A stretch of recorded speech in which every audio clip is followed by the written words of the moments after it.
yang telah dilakukan.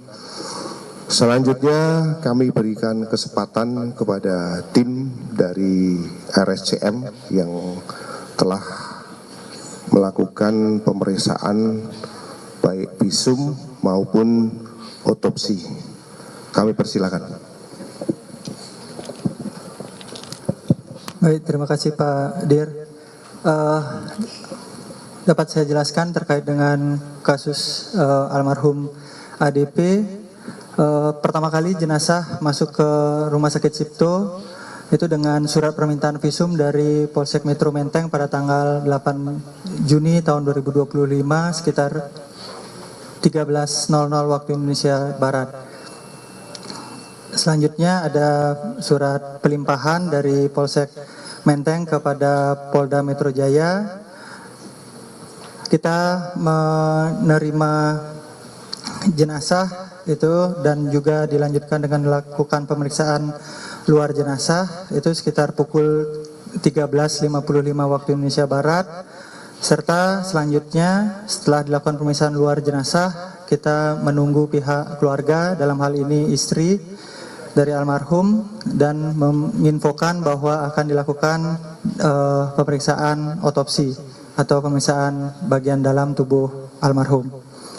Selanjutnya setelah berkoordinasi dengan keluarga, pada pukul 17.30 waktu Indonesia Barat di hari yang sama kami melakukan pemeriksaan dalam atau otopsi. Dapat kami sampaikan terkait dengan temuan-temuan baik itu pada pemeriksaan luar ataupun pemeriksaan dalam jenazah. Yang pertama, ditemukan adanya luka terbuka dangkal dengan tepi tidak rata pada bibir bawah bagian dalam. Selanjutnya terdapat luka-luka lecet pada pipi kanan dan pada leher, yang terdiri dari 1 buah luka lecet di pipi kanan dan ada 5 buah luka lecet di bagian leher. Selanjutnya kami temukan pula adanya memar-memar pada kelopak atas mata kiri.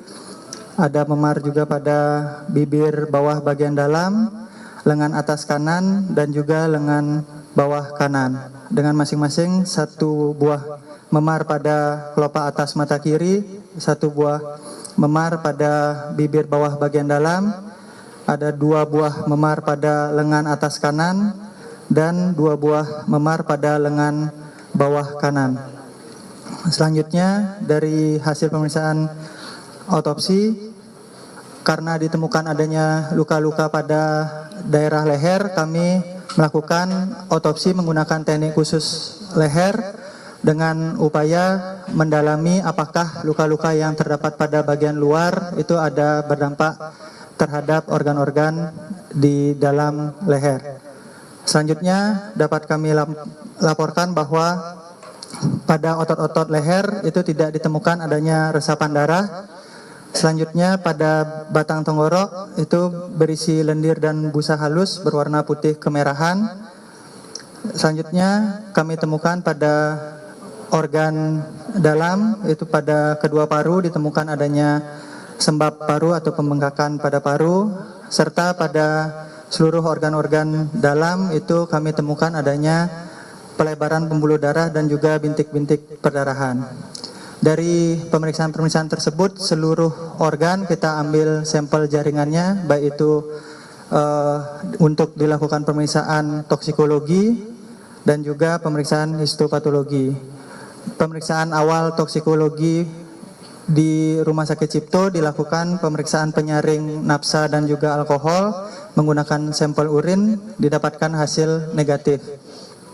Walaupun hasilnya negatif, tetap kita lakukan konfirmasi ke Puslapfor dengan hasil seperti yang disampaikan tadi.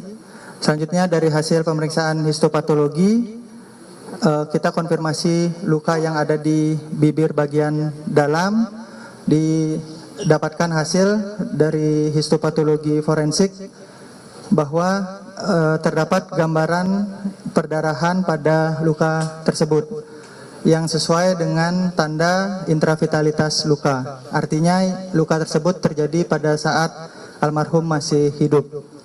Selanjutnya ditemukan gambaran kekurangan oksigen, baik itu pada jaringan jantung, adanya gambaran jejas kekurangan oksigen akut.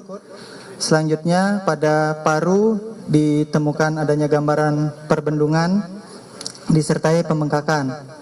Selanjutnya serta organ-organ dalam lainnya itu terdapat gambaran pelebaran pembuluh darah dan adanya ekstravasasi sel darah merah atau keluarnya sel dari pembuluh-pembuluh darah.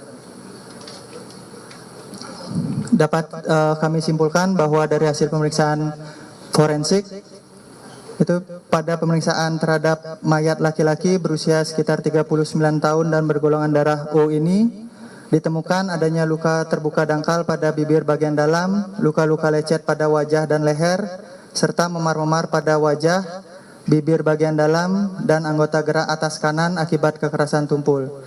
Selanjutnya ditemukan darah berwarna lebih gelap dan encer, lendir serta busa halus pada batang tenggorok, adanya sembab paru, tanda-tanda perbendungan pada seluruh organ dalam, dan tidak ditemukan adanya penyakit pada organ-organ dalam almarhum. Selanjutnya pada hasil pemeriksaan laboratorium toksikologi serta histopatologi, dari pemeriksaan laboratorium toksikologi tidak ditemukan adanya zat yang dapat menyebabkan gangguan pertukaran oksigen. Tidak ditemukan adanya penyakit ataupun zat yang dapat menyebabkan gangguan pertukaran oksigen pada organ ataupun jaringan tubuh almarhum, maka sebab mati almarhum akibat gangguan pertukaran oksigen pada saluran nafas atas yang menyebabkan mati lemas. Demikian Pak Dir yang dapat saya sampaikan. Terima kasih.